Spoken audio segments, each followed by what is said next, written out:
আসসালামু আলাইকুম প্রিয় বন্ধুরা, তোমরা কেমন আছো? আশা করি তোমরা সবাই ভালো আছো। আমি আজকে তোমাদের একটা নতুন বিষয় নিয়ে হাজির হলাম। সেটা হলো, তোমরা দেখতে পাচ্ছ আমার হাতে দুটো ডিম আছে।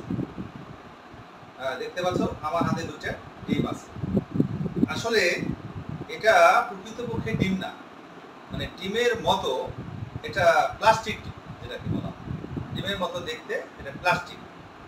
এখন বলতে পারো এটা দিয়ে কি হবে। এটা একটা গুরুত্বপূর্ণ তথ্য আপনাদের শেয়ার করতে চাই। সেটা হলো যে খামারিরা অনেক সময় দেখা যায় তাদের মুরগির যে খামার আছে সেখানে প্রতিনিয়ত মুরগি নতুন নতুন ডিম দেয়।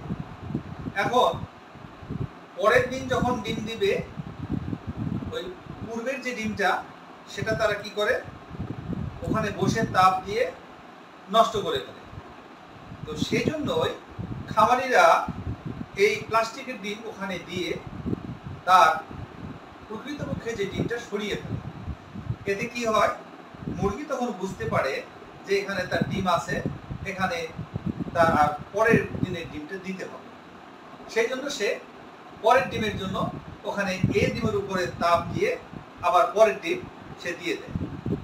এতে কি হয়, এতে প্লাস্টিকের উপরে তাপ পড়ার কারণে এটা কোনো ক্ষতি হয় না।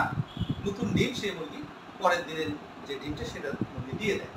তো এই কারণে খামারিরা কি করে, যে প্লাস্টিকের ডিম দিয়ে আর অরিজিনাল ডিমটা সরিয়ে ফেলে।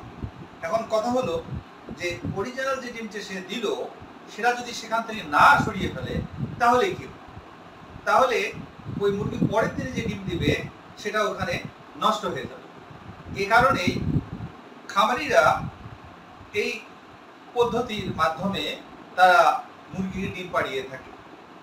এখন ইসলামী দৃষ্টিকোণ থেকে এই যে মুরগিকে বোঝানো হচ্ছে যে এটা তোমার ডিম, তুমি এখানে ডিম দাও, কিন্তু আসলে এটা বৈধতা কতটুকু, এটা একটা বিষয়।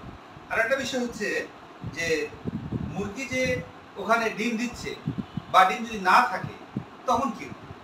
এখন অভিজ্ঞ খামারিরা বলছে যে না, যদি ওখানে কোনো ডিম না থাকে তাহলে মুরগি যে কোনো জায়গায় বা যত্রতত্র এখানে সেখানে সেখানে যে যেখানে যাবে সে যে জায়গা পছন্দ করবে সেখানে সে গিয়ে ডিম দেবে। কিন্তু মুরগি যাতে তার নির্দিষ্ট জায়গায় ডিম দিতে পারে সেই জন্যই এই প্লাস্টিক ডিম ওখানে দিয়ে দেওয়া হয়। তখন মুরগি বুঝতে পারে যে ডিম তো আছে ওখানে, পরের দিনে এসে আবার নতুন ডিম সেখানে দেয়। এ কারণেই খামারিরা এই কাজটা করে থাকে। প্রিয় ভিউয়ার্স, নিশ্চয়ই তোমরা এতক্ষণে বুঝতে পেরেছো আমার হাতে যে দুটো ডিম আছে এই দুটো প্লাস্টিক ডিম।